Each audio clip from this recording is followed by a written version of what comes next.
How much would you expect to pay to watch one of the world's greatest violinists? Even if classical music isn't your thing, you could probably guess that tickets would be $100 or more. How would you feel then if I told you that you've missed the opportunity to witness this performance 100% free of charge? And this might not be the only opportunity you're missing that could affect your personal finances.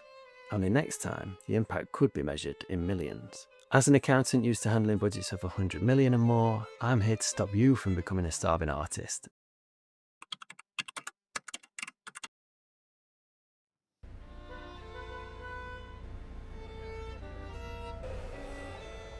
One morning in 2007, a busker set up inside a metro station in Washington, D.C. He was wearing a baseball cap and jeans and threw a few coins into his open violin case to encourage tips. But this wasn't just any old busker. The performer was Joshua Bell, and the violin itself was a 300-year-old Stradivarius worth approximately $3.5 million. 2 nights earlier, Bell had performed in Boston to a packed theatre. Now, in this subway station experiment, 1,097 people walked past him, yet only 7 stopped to listen for any meaningful length of time. In total, he collected a mere $32 in tips. Now, this video is not about music, it's about money. The point is, if 1,097 people can walk past a world-class virtuoso, how many other opportunities are we walking past? How many doors to a different life are we failing to notice simply because we don't realise they are doors? The subway experiment reveals that we don't judge things by their actual merit. We judge them based on a phenomenon known as contextual priming, which describes how we don't see what's in front of us, we see what we expect to see, or we hear what we expect to hear. And this is the defining flaw in how most people recognise financial opportunity. Because in the real world, they almost never arrive in the packaging we would expect. They arrive dressed in jeans and a baseball cap. They may look like work or risk or something boring. And so we walk past them, just like the underground commuters did. There are, however, people who have spent their lives trying to teach the rest of us how to recognise and capitalise upon these opportunities. In 2011, a semi-retired entrepreneur named MJ DeMarco published a book called The Millionaire Fastlane. DeMarco has started life working a series of minimum wage jobs, including driving a limousine in the suburbs of Chicago, during which he noticed something his customers kept asking him: whether there was a similar limo service in other cities. There was not, so DeMarco taught himself how to build a website and launched a limousine booking platform. He sold the business years later for millions. What interested him, after he had made his money, was why most people never do. Why do the vast majority of human beings spend 4 or 5 decades working full-time, only to retire with barely enough to live on? DeMarco's answer was that there are 3 financial roadmaps, and almost everybody is unconsciously driving on one of the first 2. The sidewalk. The sidewalk is the roadmap of the financially doomed. Sidewalkers spend whatever they earn, plus a bit more on credit. They are, in DeMarco's phrase, always one something away from being broke. You can be high income and still be on the sidewalk, because the direction of travel is always towards consumption and never towards ownership. The slow lane. The slow lane is a roadmap sold by schools, parents and financial advisors. Get a good education, get a good job, and save a percentage of your paycheck. Contribute to your pension, delay gratification, and you can reach 65 with enough to live on modestly for however long you have left. The slow lane is not a scam. It works. But DeMarco has other ideas. The fast lane. The fast lane is the proposed alternative. It is not a get-rich-quick scheme. It's building a business or system that creates genuine value in a scalable format. This then compounds over time as an asset that can be separated from your hours worked. Once the business's output is no longer directly proportionate to your own input, you'll find yourself in a realm where you can grow at pace and potentially get on the path to becoming a millionaire. DeMarco offers a 5-part test to distinguish genuine fast lane opportunities, which he calls the SENSE framework. Control. You must own your vehicle, not be a passenger. Entry. There must be barriers to entry that prevent it from being easily replicated. Need. The business idea must solve a documented problem. Time. Income must continue even when you stop working at the end of the day. And scale. The business must reach a vast number of people without requiring proportional effort. In MJ's Fastlane view, opportunities come dressed up as problems, and wealth is the reward from solving somebody else's problem at scale. The second book I want to bring your attention to was written by a pair of business school professors, W. Chan Kim and Renee Mo Bourne, and it's since sold over 4 million copies. If you want to know more about any of these books, there's links in the video description. It's called Blue Ocean Strategy. Kim and Mo Bourne concluded that almost every business book ever written had been answering the wrong questions. How do we beat the competition? How do we increase our market share? They argue that this is precisely the mindset that guarantees mediocrity.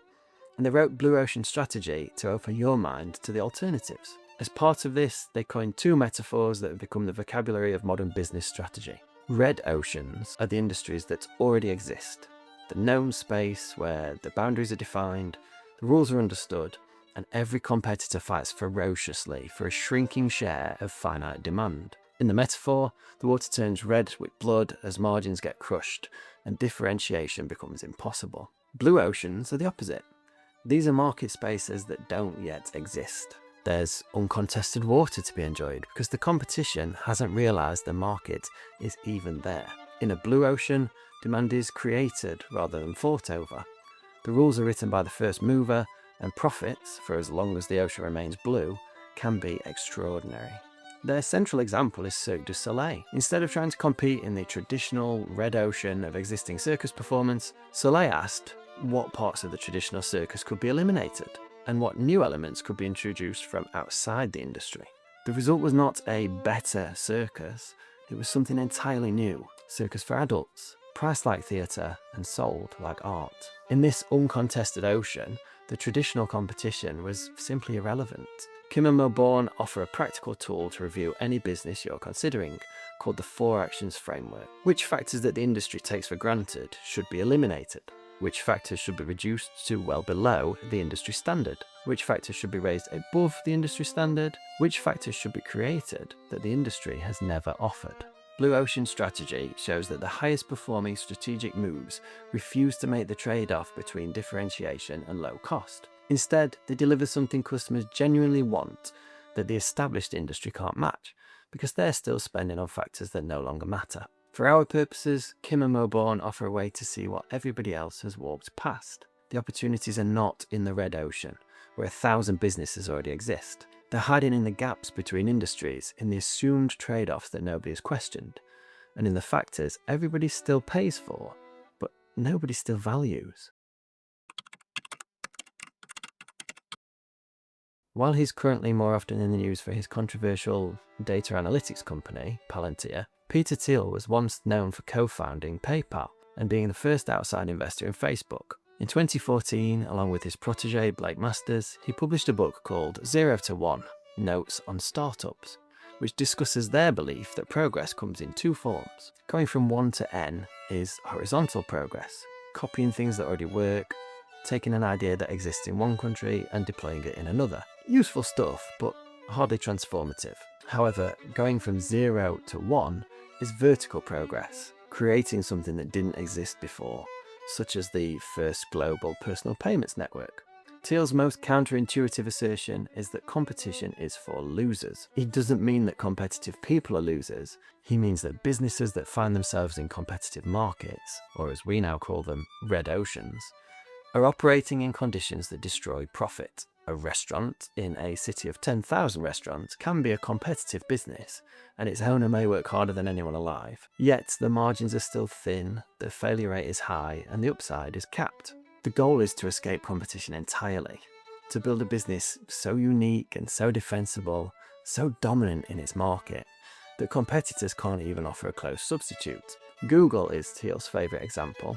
A search engine so effective and entrenched that it's able to generate returns that no ordinary business can match. To help you identify monopolistic money-making opportunities like this, Thiel's practical framework poses 7 questions. 1. Engineering. Can you create breakthrough technology instead of incremental improvements? 2. Timing. Is now the right time to start this particular business? 3. Monopoly. Are you starting with a big share of a small market? 4. People. Do you have the right team? 5. Distribution. Do you have a way to not just create, but also to deliver your product? 6. Durability. Will your market position be defensible 10 or 20 years into the future? And critically, 7. The secret. Have you identified a unique opportunity that others do not see? You're aiming to answer at least 4 or 5 of these questions positively to be confident you've identified a business opportunity. But that final question, the secret question, is where 0 to 1 connects back to Joshua Bell's undercover performance in the subway. Teal writes that every great company is built around a secret, an important truth that most people do not yet agree with. Google's secret was that the link structure of the web was a better signal than keyword density. Cirque du Soleil's secret was that people would happily pay twice as much to watch a sophisticated alternative to traditional circus. Tesla's secret was that electric cars could not only be good for the environment, but also fashionable. Looking at the consistencies across these 3 books and their ideologies, we can see that the gap between what everybody assumes and what's actually true is the gap in which fast-lane businesses are built, blue oceans are found, and secret-led monopolies can be formed. The reason that most people don't get rich is because they miss these opportunities. Here's how you are going to avoid being most people. 1. Keep a problem journal. Write down every time you are frustrated by something.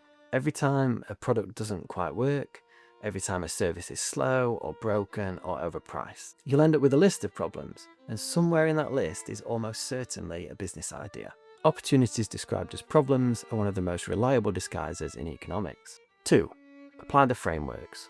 Before spending significant time on any idea, revisit this video and apply the frameworks identified by our featured authors: DeMarco's sense criteria, Kim and Mo Bourne's 4 actions, and Teal's 7 questions. If the idea fails these tests, it's probably a job masquerading as a business. 3. Identify the secret. What important truth do very few people agree with you on? If you can identify something that is genuinely contrarian, you've potentially discovered a problem that nobody has even considered solving yet. If the idea you generate to solve it passes the author's tests, you've got yourself a secret, and the makings of an extremely valuable company. The violin is playing. The question is whether or not you can hear it. Unfortunately, in the AI era, even this may not be enough. To understand why Peter Thiel's PayPal pal, Elon Musk, proposes turning socialist as salvation, you need to watch this video next.